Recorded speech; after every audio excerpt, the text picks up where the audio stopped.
Pukul 13 waktu Indonesia Barat. Radio Republik Indonesia Jambi dengan Warta Berita.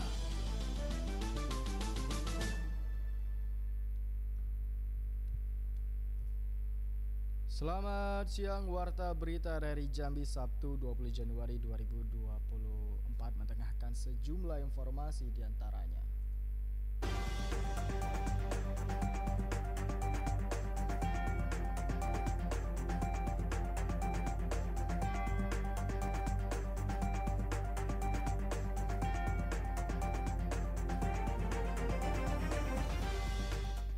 Pemerintah Provinsi Jambi lanjutkan pengembangan UMKM.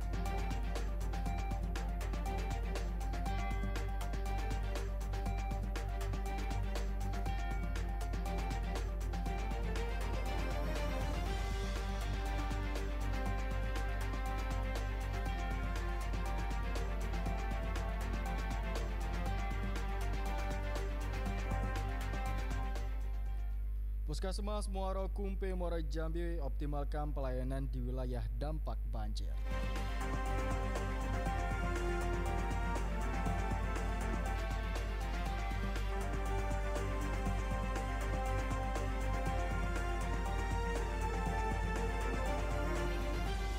Bersama saya Muhammad Anur Abriansyah, inilah berita selengkapnya.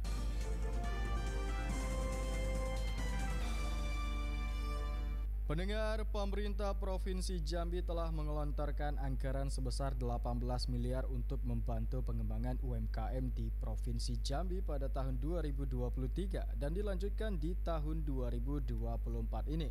Hal itu disampaikan Kepala Dinas Koperasi dan Usaha Kecil Menengah atau UKM Provinsi Jambi, Sardani. Menurutnya, anggaran sebesar itu disalurkan melalui program 2 miliar 1 kecamatan atau Dumisake. Anggaran tersebut diperuntukkan bagi 3.600 UMKM yang ada di 11 kabupaten kota di lingkup Provinsi Jambi. Untuk mendapat bantuan tersebut, UMKM harus mendaftar dulu melalui aplikasi. UMKM yang telah mendaftar selanjutnya akan diverifikasi oleh petugas pendamping Dinas Koperasi dan UKM yang ada di kabupaten kota. Pemerintah Provinsi Jambi telah menggelontorkan 18 miliar untuk program Dumisake. Nah, jadi ini setelah tersebar di 11 kabupaten kota. Sebanyak 3.600 UMKM yang mendapatkan bantuan Dumisake melalui program Bapak Gubernur pada tahun 2023 dan dilanjutkan pada tahun 2024 nanti.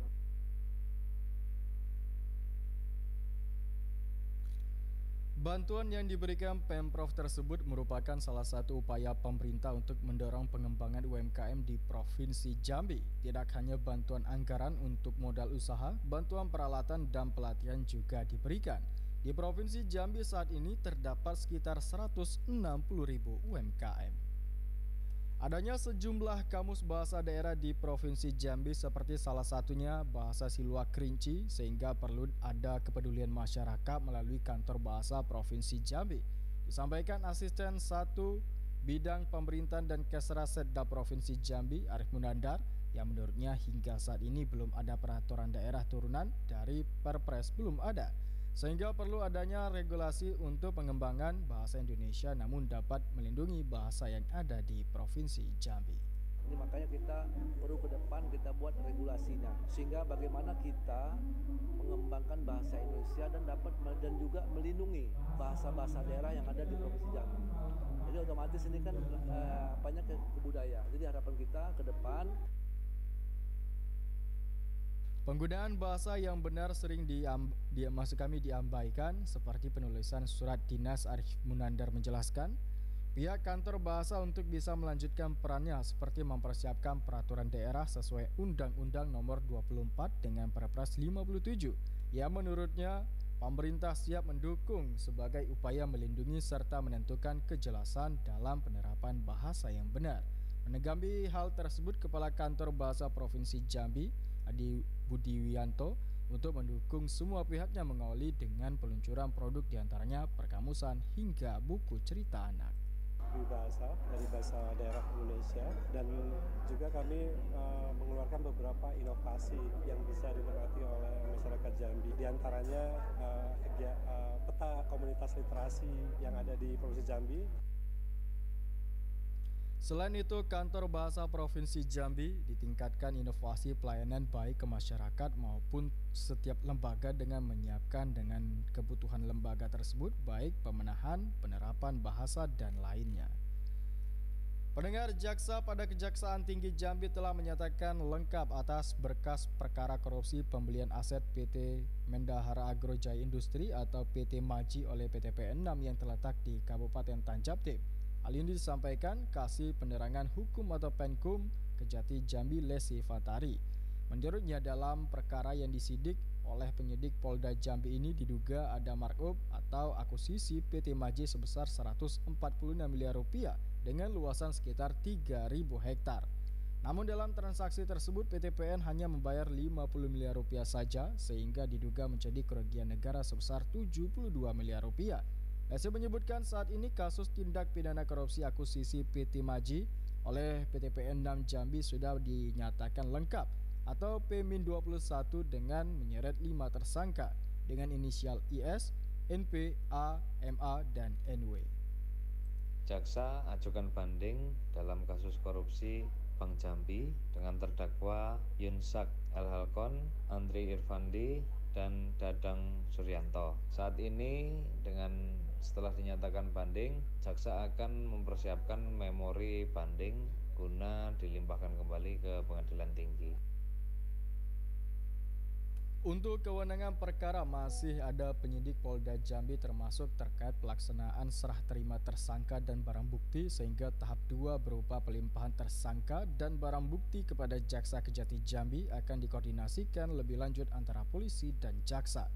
Lesi mengatakan untuk tahap 2 akan diinformasikan lebih lanjut dan menunggu koordinasi penyidik dan penuntut umum.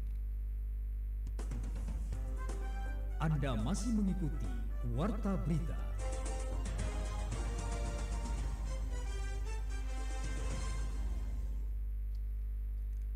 Dinas Kesehatan Kabupaten Muara Jambi melalui UPTD Puskesmas Rawat Inap Muara Kumpe Kabupaten Muara Jambi optimalkan pelayanan kesehatan pada daerah terdampak banjir melalui puskesmas keliling. Kepala UPTD Puskesmas Rawat Inap Muara Kumpe Fadila menerangkan puskesmas keliling akan menjangkau posko banjir dengan layanan pemeriksaan dan pengobatan gratis. Dalam hal ini berkoordinasi dengan perangkat desa setempat, layanan puskesmas keliling dilakukan secara terjadwal. Keberadaan posko ini sesuai surat edaran Dinas Kesehatan dan tim gerak cepat yang mulai start pagi hingga sore hari melakukan pemantauan guna memastikan masyarakat yang membutuhkan layanan kesehatan mendapatkan pelayanan. Juga kami juga melakukan pusling. Saat ini kami punya jadwal pusling untuk turun-turun ke desa. Kebetulan dari mulai sudah ada kenaikan banjir, kami sudah membuat posko dan membuat jadwal pusling sekaligus. Terkait stok obat-obatan, sejauh ini diakuinya tercukupi, bahkan stok ditambah sebagai antisipasi lonjakan kasus pasca banjir. Adapun tim gerak cepat yang melakukan pemantauan dan layanan kesehatan ini meliputi tenaga kesehatan berupa dokter, perawat atau bidan, penanggung jawab promkes, Kesling dan lainnya yang setiap hari bergantian melakukan pemantauan dan melihat kondisi langsung masyarakat terdampak banjir. Banjir yang melanda kota Jambi beberapa hari terakhir ternyata tidak hanya disebabkan oleh curah hujan yang tinggi, tetapi juga oleh tumbuhan enceng gondok yang menutupi permukaan Danau Sipin. Menurut Kepala Dinas Lingkungan Hidup atau DLH Kota Jambi, Ardi, eceng gondok yang ada di Danau Sipin berasal dari limpahan dari Danau Teluk Kenali dan wilayah hulu lainnya. Ardi menjelaskan eceng gondok yang menumpuk di Danau Sipin dapat mengganggu aliran air dan mengakibatkan pendangkalan danau. Hal ini dapat meningkatkan risiko banjir di Kota Jambi, terutama di wilayah yang berdekatan dengan danau. Kami tetap melakukan pengambilan eceng gondok. Di sana ada satu tim khusus untuk membersihkan, yaitu mobil angkutan dengan 12 pasukan ditambah dengan 2 perahu sidapin seperti biasa. Namun kami sudah mengarahkan berkoordinasi dengan BWN. Untuk mengatasi masalah enceng gondok ini, DLH Kota Jambi telah mengerahkan satu tim khusus yang terdiri dari 12 orang dan 2 perahu untuk membersihkan danau. Tim ini bekerja setiap hari dengan menggunakan mobil angkutan untuk mengangkut enceng gondok yang sudah dikeruk. Ardi mengatakan enceng gondok yang sudah diangkut akan diolah menjadi kompos atau dimanfaatkan untuk keperluan lain. Dalam menghadapi musim hujan dan banjir yang terjadi di beberapa wilayah di Kota Jambi, masyarakat diminta untuk tetap waspada terhadap keberadaan hewan melata yang dapat menjadi ancaman tambahan.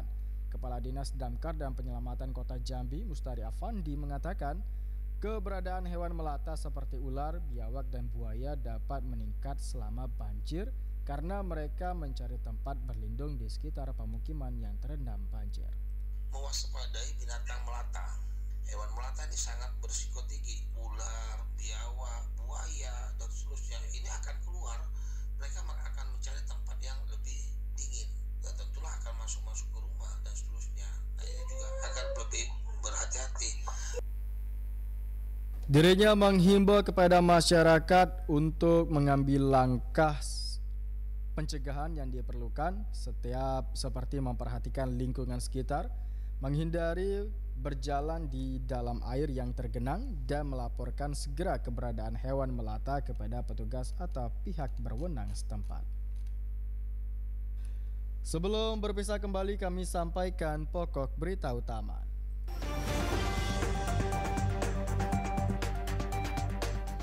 Pemerintah Provinsi Jambi lanjutkan pengembangan UMKM.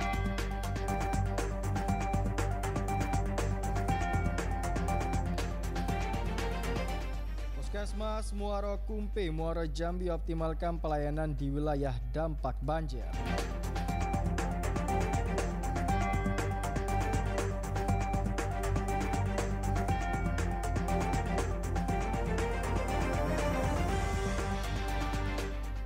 Demikian tadi informasi yang kami sampaikan. Anda juga dapat mengikuti beberapa informasi aktual di berita rri.co.id, dan kami juga membuka ruang aspirasi bagi Anda yang ingin menyampaikan persoalan yang terjadi di sekitar Anda melalui nomor WhatsApp kami 081387440803. Dan mewakili kerabat dan bekerja, saya Muhammad Anura Priansyah mengucapkan terima kasih dan selamat siang. Demikian Warta Berita Produksi Radio Republik Indonesia Jambi.